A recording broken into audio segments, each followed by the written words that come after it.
बिस्मिल्लाहिर्रहमानिर्रहीम। अस्सलाम वालेकुम नादरीन, आप यूट्यूब चैनल देख रहे हैं। मैं इमरान ख़ान हूँ। जो मामला मियां नवाज शरीफ साहब ने छेड़ा था और जो एक बड़ी साजिश, अब उसको आप कह सकते हैं जब इस तरह की खबरें आ रही हैं तो, यानी राना शमीम केस कर सकते हैं बरतानिया में जाकर इरफान हाशमी पे, मियां नवाज शरीफ कर सकते हैं, उनके बेटे केस कर सकते हैं इरफान हाशमी पे, इवन वो जो चार्ल्स है जो नोटरी पब्लिक है वो भी केस कर सकता है। और इन सब के पास ये अहलियत मौजूद है कि ये इरफान हाशमी पर लंदन में केस करके उसको कोड़ी कोड़ी का मोहताज कर दें। लेकिन क्योंकि उसके पास सबूत ऐसा मौजूद है जिसमें चार्ल्स अपने मुंह से कह रहा है कि ये जो दस्तखत हुए हैं ये मियां नवाज शरीफ साहब के ऑफ़िस में हुए हैं, बाकायदा उसने ऑफ़िस के एड्रेस लेकर उसने नाम बताया कि वहाँ उस दफ्तर के अंदर हुए हैं। और नवाज शरीफ साहब मेरे भी दोस्त हैं। नवाज शरीफ साहब जो हैं वो राना शमीम के भी दोस्त हैं और अच्छे दोस्त हैं, और राना शमीम वहाँ पे मौजूद था जब ये दस्तखत हुए नोटरी पब्लिक पे। तो ये इस किस्म की बयान हल्फी के ऊपर जो दस्तखत हुए, तो उसके बाद ये साजिश काफ़ी हद तक खुलकर सामने आ गई। अब इसके ऊपर पाकिस्तान में भी आज समाअत हुई और इस समाअत के अंदर भी मामलात राना शमीम के बहुत ख़िलाफ़ गए। मैं कुछ थोड़ी सी तफसीलात आपको बता देता हूँ। एक तो अब फ़र्द जुर्म आयद करने के लिए 7 जनवरी की तारीख दे दी गई है।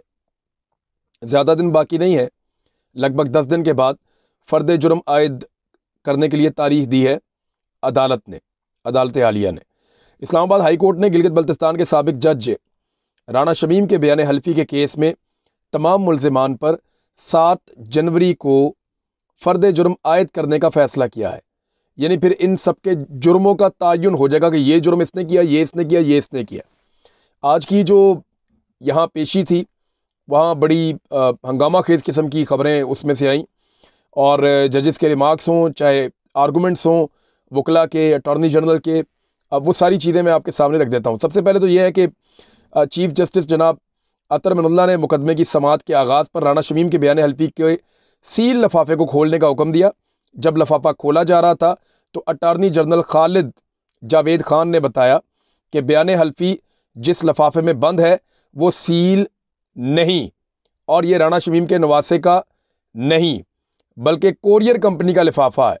उन्होंने कहा कि बयान हल्फी कैलबरी फ़ॉन्ट में है। ये बड़ा फेवरेट फ़ॉन्ट है कैलबरी फ़ॉन्ट, मरीम नवाज साहबा को भी ये पसंद था, और ऐसा लगता है कि जो इनका टाइपिस्ट है वहाँ पे हुसैन नवाज का बरतानिया में, उसके कंप्यूटर में कैलबरी फ़ॉन्ट का ऑप्शन सबसे ज़्यादा मेन ऑप्शन है, और वो ज़्यादातर चीज़ें कैलबरी फ़ॉन्ट में ही टाइप करता है। बहरहाल ये हो सकता है उसका फेवरेट हो जो वहाँ टाइपिस्ट है या जो इनके लिए काम करता है आदमी जो इनके लिए टाइपिंग करता है हुसैन नवाज के लिए, तो उसने दोबारा से उसी बदनाम ज़माना, अब है तो एक फ़ॉन्ट है लेकिन बदनाम ज़माना इसलिए कह रहा हूँ क्योंकि उसको बहुत बदनाम किया गया, उसके बनने से पहले ही फ़ॉन्ट के उसको इस्तेमाल कर लिया था इस ख़ानदान ने, इनको ये इतना पसंद है। तो उसी कैलिबर फ़ॉन्ट के अंदर ये तहरीर किया गया है बयान हल्फी। राना शमीम ने अटॉर्नी जनरल की गुफ्तगू में मुदाखलत करते हुए कहा कि वो फ़रीक ना बने।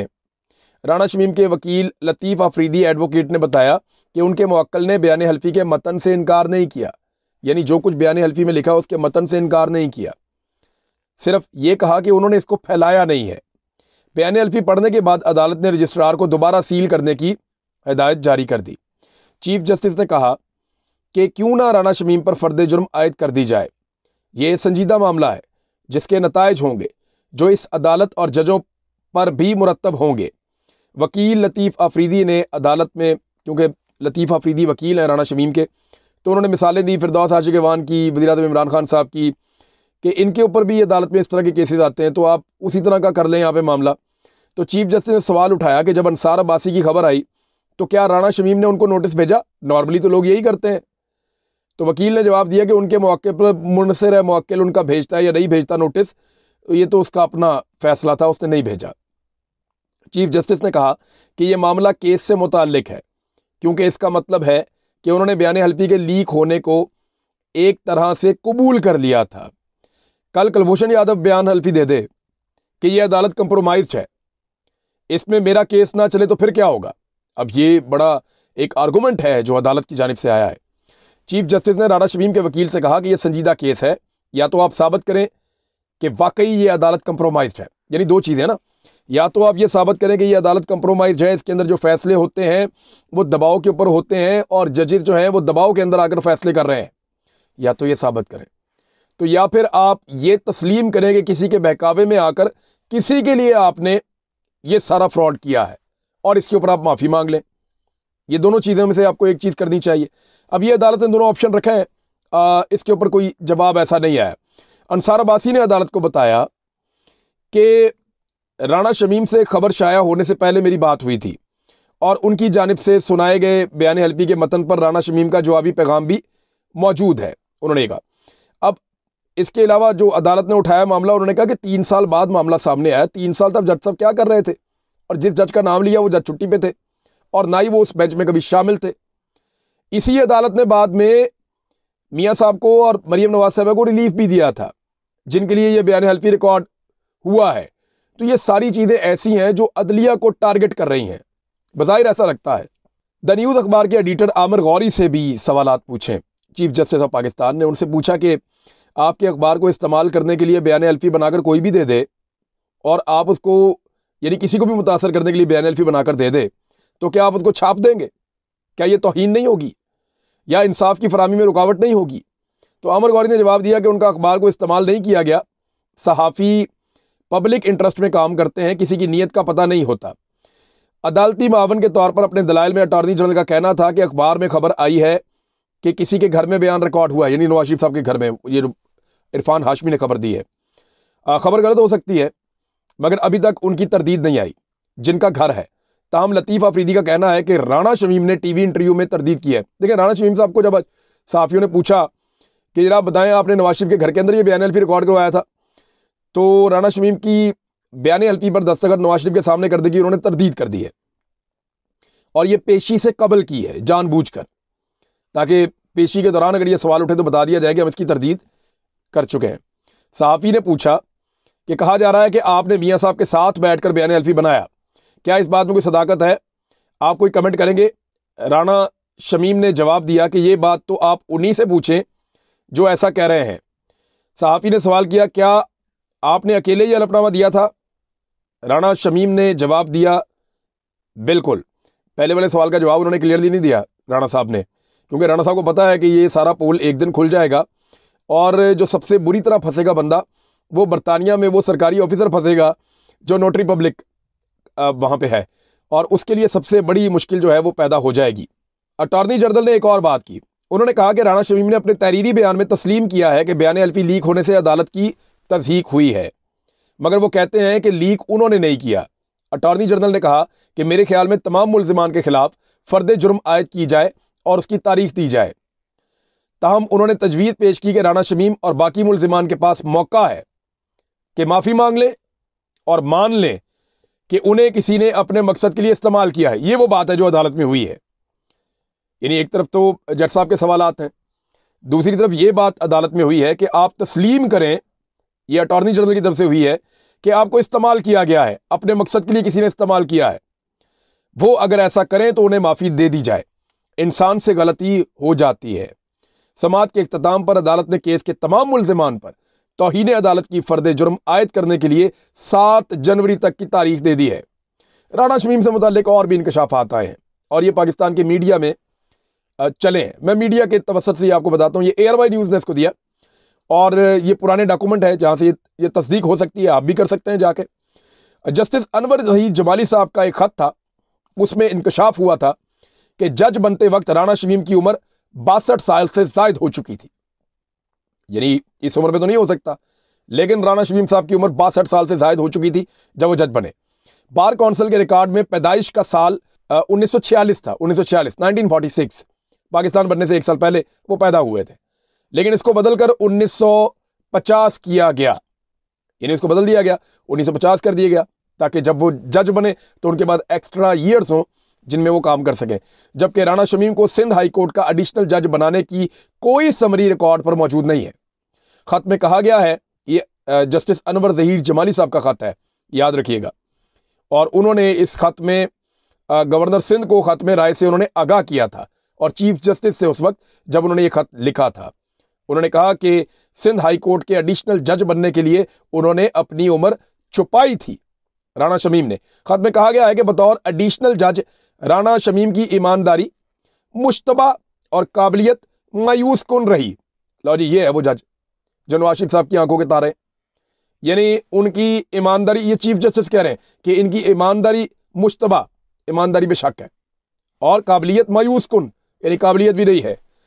काबिलियत होती तो कम से कम जज का नाम ही ठीक बता देते, जिसके बारे में एफिडेविट लिखा है वो भी गलत बता दिया। राणा शमीम हाई कोर्ट का जज बनने की अहलियत नहीं रखते थे, ये भी कहा था। उनको मुस्तकिल जज बनाने के हक में नहीं है। ये उस वक्त के चीफ जस्टिस जनाब जस्टिस अनवर ज़हीर जमाली साहब का लेटर है जो जा रहा है गवर्नर सिंध को। अभी भी आपको पता है ना कि सिंध हुकूमत बड़ा नवाज रही है राणा शमीम को। आपको ये भी पता है कि पीएमएलएन भी बड़ा नवाजती रही है। तो ये रवायती पॉलिटिकल पार्टीज के रवायती हथकंडों के मुताबिक काम करने वाले लोगों में से एक शख्स थे, जिन्होंने बतौर जज भी कोई इतनी शानदार कारकर्दगी नहीं दिखाई, और उसके बाद भी आज पॉलिटिकल पार्टियों की वफादारी के ऊपर तुले हुए हैं। दूसरी एक और खबर यह है नाजरीन के जो चीज़ें तय हुई थी, कल बाकायदा ब्रीफिंग हुई थी और पाकिस्तान की पहली कौमी सलामती की जो एक पॉलिसी है उसको तश्कील दिया गया था। आज वफाकी काबीना ने मुल्क की पहली कौमी सलामती की पॉलिसी की मंजूरी दे दी है। इसमें क्या कुछ है ये ज़रा आप गौर कर लें। कौन सी चीज़ें ऐसी हैं जो पाकिस्तान में प्रायोरिटी पे रहेंगी। इस पॉलिसी में रियासत की सिमत तय की गई है, 60 साल लगे इसको बनाने में, जिसमें इंसानी तहफ़्फ़ुज़, इकनॉमिक सिक्योरिटी और पाकिस्तान के अंदर अमन व अमान की सूरत हाल और ख़ित्ते में अमन कायम करने के हवाले से इक़दामात इस पॉलिसी का सबसे अहम हिस्सा है। इसमें बुनियादी तौर पर फूड सिक्योरिटी, यानी पाकिस्तान में खुराक की सिक्योरिटी होनी चाहिए, कौमी वसाइल की सिक्योरिटी जिसमें पानी भी है, बाकी चीज़ें भी हैं, मुल्क के लिए अंदरून बैरूनी खतरात, ये भी इसका हिस्सा है। इसके अलावा तेल के ज़खायर कितने हैं, मज़ीद ज़खायर कितने तलाश करने की ज़रूरत है, मुल्क में पानी की ज़रूरत कितनी है और आइंदा 5 बरसों में कितने वसाइल की ज़रूरत होगी और उनको कैसे इस्तेमाल में लाया जाएगा।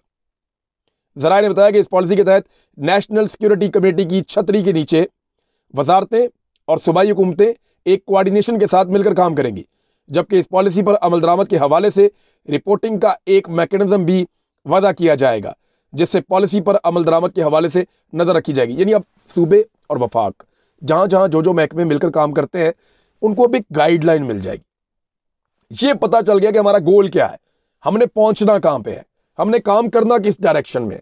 अब वो सब अपना अपना जोर लगाएंगे और एक डायरेक्शन होगी इस मुल्क की। ऐसा नहीं है कोई ये कर रहा है, कोई वो कर रहा है, कोई वो कर रहा है।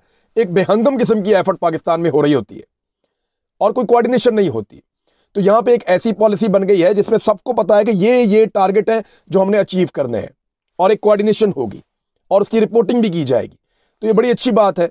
पाकिस्तान में एक नेशनल सिक्योरिटी पॉलिसी ऐसी बनी जिसमें आपके पानी के वसाइल हों, आपके खुराक के वसाइल हों, आपके अमन व अमान के मसाइल हों और आपकी इकॉनमी के मसले हों, वो सारी चीज़ों को यकजा करके एक पॉलिसी बनाई गई है जो सूबाई और वफाकी हुकूमतें मिलकर मुस्तकबिल में चलाती रहेंगी। तो 5 साल के लिए पाकिस्तान के पास अब एक प्लान मौजूद है। एक बड़ा मज़ेदार सर्वे आया है, वो आप तक पहुंचाते हैं। अपने आसपास के मुल्कों में पाकिस्तान खुशहाल तरीन मुल्क है, यानी खुशहाल यानी लोग यहाँ के खुश रहते हैं। पाकिस्तानी उतने उदास नहीं है जितने बाकी मुल्कों के लोग उदास हैं। यानी अफगानिस्तान में 45% लोगों ने कहा कि वो खुश हैं, 55% लोग अफगानिस्तान में खुश नहीं हैं। इसी तरह भारत में 61% अफराद ने कहा कि वो खुश हैं और 39% अफराद ने कहा कि वो खुश नहीं है, जबकि पाकिस्तान में ये शरह बेहतर है। सर्वे में बताया गया कि 65% पाकिस्तानियों ने तमाम मसाइल के बावजूद ये कहा कि वो खुश हैं, और ये सर्वे बैनुल-अक़वामी सतह पर करवाया गया है और गैलप सर्वे है। इन्होंने बताया कि पाकिस्तानी 65% ये कहते हैं कि जी हम खुश हैं तमाम मसाइल के बावजूद, जबकि 23% ने कहा कि जी हम खुश नहीं हैं। बाकी कुछ मिला जुला भी है मामला बीच में, लेकिन 65% पाकिस्तानी ऐसे हैं जो इन मुश्किल हालात के बावजूद वो ये कहते हैं जी हम खुश हैं। और पाकिस्तान में कौन सा सूबा सबसे आगे है, ये सुन के आपको और भी ज़्यादा हैरत होगी। खैबर पख्तूनख्वा पाकिस्तान का एक ऐसा सूबा है जहाँ के लोग कहते हैं जी वो बहुत खुश हैं, और ज़्यादा लोग बताते हैं वहाँ के वो खुश हैं। यानी खैबर पख्तूनख्वा सूबे में खुश रहने वाले अफराद की शरह पाकिस्तान के दीगर सूबों की निस्बत ज़्यादा है। गैलप पाकिस्तान ने अवाम की आरा पर मबनी नया सर्वे जारी कर दिया है, जिसके मुताबिक मुल्क में पाकिस्तान के सूबों में सबसे ज़्यादा खुश अफराद की शरह खैबर पख्तूनख्वा में नजर आई है, जहाँ 73% अफराद ने, ये बड़ी अच्छी शरह है। और अल्लाह ताला हमारे पश्तून भाइयों को ऐसे ही खुश रखे और वो ऐसे ही खुश रहें और खुश रखें भी बाकियों को। तो 73% अफराद जो हैं उन्होंने खुश होने का कहा है और वो बहुत खुश हैं। एक और ख़बर है, और ये खास तौर पे खैबर पख्तूनख्वा से है, जहाँ पे अच्छा काम किया गवर्नमेंट ने, वो भी कभी बताना चाहिए। तफसीलात के मुताबिक सूबाई महकमा सेहत ने सेहत कार्ड प्लस की सालाना जो रिपोर्ट है, यानी जो सेहत कार्ड दे रही है पाकिस्तान तहरीक इंसाफ की हुकूमत, उसकी सालाना रिपोर्ट जारी की है। आप रिपोर्ट के आदादोशुमार सुनेंगे तो आपको आइडिया होगा कि इमरान खान साहब ने कितना बड़ा काम किया है। एक साल में 679 अस्पतालों में सूबे के 75 लाख से जायद खानदानों का मुफ्त इलाज हुआ है। 75 लाख से जायद खानदानों का मुफ्त इलाज हुआ है उस सूबे में। रिपोर्ट में कहा गया है कि सेहत कार्ड प्लस से 60,000 मुफ्त जचगियों पर 750 मिलियन रुपए खर्च हुए। यानी जो बच्चों की पैदाइश है, 60,000 बच्चों की पैदाइश इस सेहत कार्ड के जरिए से हुई है और 750 मिलियन रुपए गवर्नमेंट ने उस पर खर्च किए हैं। 90,000 से ज्यादा मरीजों के डायलिसिस पर, यानी 90,000 से ज्यादा मरीज हैं जिनके गुर्दों के जो डायलिसिस होते हैं, उस पर 276 मिलियन खर्च किए गए। 14,000 केसेस मरीजों की केमोथेरापी, ये जो केमोथेरापी होती है, अल्लाह ताला सबको महफूज रखे, एक पेचीदा अमल है, उसमें 271 मिलियन रुपए। और दिल के अमराज के लिए 11,000 से ज्यादा मरीजों की एंजियोप्लास्टी पर 217 मिलियन रुपए खर्च हुए। रिपोर्ट में कहा गया कि 22,000 मरीजों के मुफ्त अपेंडिक्स के ऑपरेशन किए गए और इस पर 294 मिलियन रुपए खर्च हुए हैं। तो ये पाकिस्तानियों के लिए अच्छी चीज़ है। सेहत कार्ड एक बहुत बड़ा मंसूबा है। अगर हर गरीब पाकिस्तानी को सेहत कार्ड मैसर आ जाए और इस तरह की हेल्थ की फैसिलिटीज़ मिले, तो मेरे ख्याल में गवर्नमेंट का ये सबसे बड़ा मंसूबा हो सकता है 5 साल के बाद। यानी 5 साल के बाद जब गवर्नमेंट बात कर रही होगी तो बहुत सारे ऐसे मंसूबे जो इनके मंशूर का हिस्सा थे और वो शायद मुकम्मल नहीं हो सके होंगे, वो पीछे रह जाएंगे। और ये जो सेहत कार्ड वाला गवर्नमेंट का एक कारनामा है, ये उनको पीछे छोड़ते हुए आगे निकल जाएगा, ऐसा बज़ाहिर नजर आ रहा है जितनी तेजी से ये मंसूबा आगे बढ़ रहा है। अब तक के लिए इतना ही। अपना ख्याल रखिएगा अपने इस चैनल का भी। अल्लाह हाफिज़।